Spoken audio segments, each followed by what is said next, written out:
किसी गांव में एक किसान रहता था। उसके 2 बेटे और एक बेटी थी। मोहन, मदन और श्यामा तीनों हर रोज गांव के बाहर स्थित स्कूल में पढ़ने जाते थे। किसान अपने तीनों बच्चों को बहुत प्यार करता था।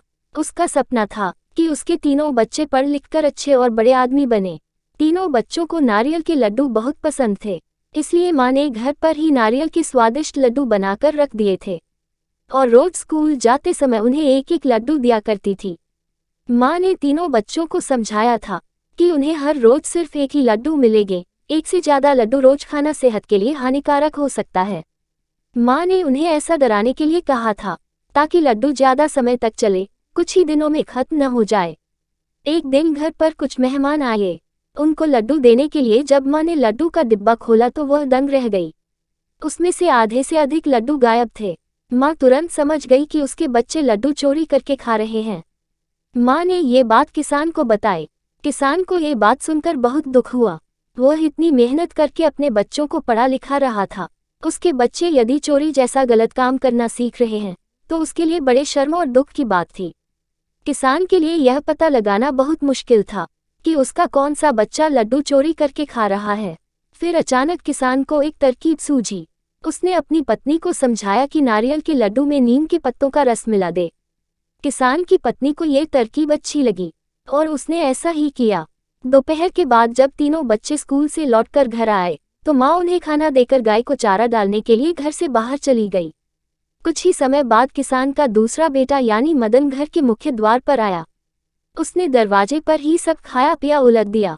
मोहन का चेहरा उतरा हुआ था और आंखों से खूब पानी बह रहा था।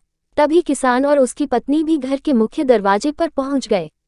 वे दोनों समझ गए कि उनका दूसरा बेटा मोहन ही लड्डू चोरी करके खा रहा था। माँ ने पानी से मोहन का मुंह साफ कराया और उसे घर के अंदर ले गई। किसान ने बड़े बेटे मोहन और छोटी बेटी श्यामा को मदन की करतूत बताई। उन्होंने भी पिता को बताया कि मदन हर रोज स्कूल के रास्ते में पड़ने वाले बगीचे से फल चुराकर खाता है। ये जानकर किसान और उसकी पत्नी को और दुख हुआ। किसान ने क्रोधित होते हुए ये कहा कि कल से मदन अब स्कूल नहीं जाएगा। वह मेरे साथ खेतों में मजदूरों की तरह काम किया करेगा। यदि उसे चोर ही बनना है तो उसे पढ़ाने लिखाने से कोई फायदा नहीं है। उधर मदन की रो रो कर हालत खराब थी। उसको अपनी गलती का एहसास हो चुका था। उसने अपनी गलती स्वीकार कर ली। मदन ने अपने माता पिता से माफी मांगते हुए कहा कि वह आगे कभी चोरी नहीं करेगा। पिता ने उसे समझाते हुए कहा, देखो बेटा, चोरी करोगे तो अपमान ही मिलेगा। यदि सम्मान चाहते हो तो अच्छे काम करने पड़ेंगे। अब तुम्हें खुद फैसला करना है कि तुम्हें अपमान चाहिए या सम्मान।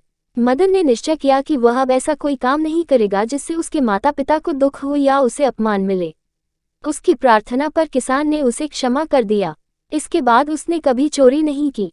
कहानी की सीख: चोरी करना बहुत बुरा काम है। इससे व्यक्ति को हमेशा अपमानित होना पड़ता है।